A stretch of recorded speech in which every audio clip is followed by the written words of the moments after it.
Bonjour à toutes et à tous. Ce mercredi 22 novembre se tenait l'avant-dernier conseil municipal 2023 de Vélizy. Retour sur cette soirée municipale avec le débat d'orientation budgétaire en préalable au vote du budget primitif 2024. Avec une inflation toujours présente en France, des baisses de dotation de l'État et l'augmentation de certains services, la ville de Vélizy paraît confiante lors de ce débat d'orientation budgétaire, avec comme prévision un désendettement en 2024. Jean-Pierre Courrier, adjoint aux finances, nous en dit plus. Eh bien, nous avons présenté ce soir au conseil municipal les orientations qui vont structurer notre budget de 2024. Donc, orientations qui prennent en compte, bien entendu, l'inflation qui conduit à une augmentation du coût de nos achats de biens et services, et qui conduit à une augmentation du coût de nos grands marchés, passés par la ville pour l'entretien des rues, des espaces verts, pour la restauration scolaire, pour l'entretien des bâtiments.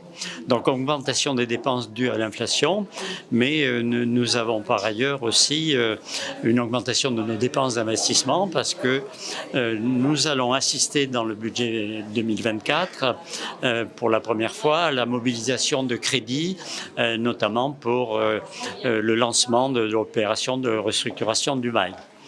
Cela étant, en dépit de cette augmentation des dépenses de fonctionnement et d'investissement, nous réussissons à équilibrer notre budget grâce à une dynamique de nos recettes, dynamique qui est toujours liée à l'importance de notre fiscalité qui provient des entreprises.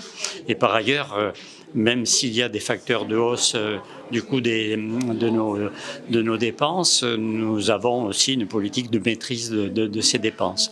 Et au bout du compte, nous réussissons à équilibrer le budget sans augmenter les taux des impôts et sans prévoir d'emprunt.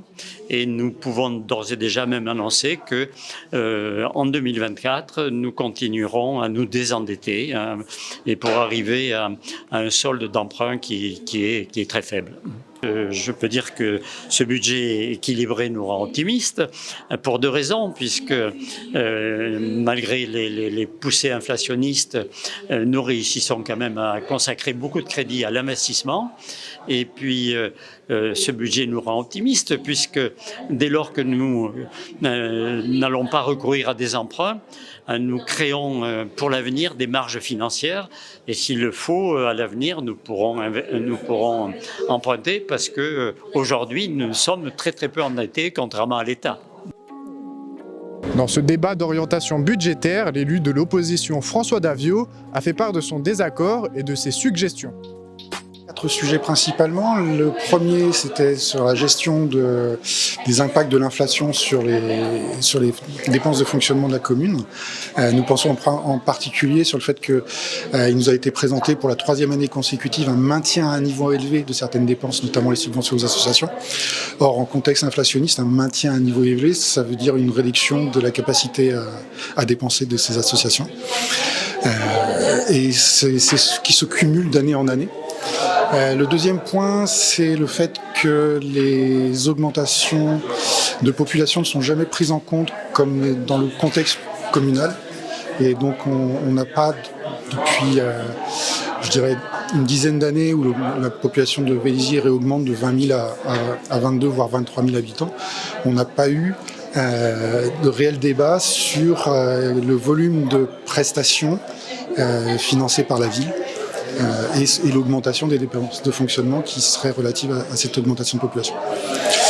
Le troisième point, c'est sur la politique d'investissement de la commune, puisque notre groupe Vélizy écologiste et solidaire pense qu'il faut en priorité rénover les écoles pour une rénovation énergétique, mais à la fois pour que les moins de chauffage nécessaire en hiver, mais aussi pour l'adaptation au changement climatique. Les canicules ont montré que 35 degrés dans les salles de classe, c'est beaucoup trop en été.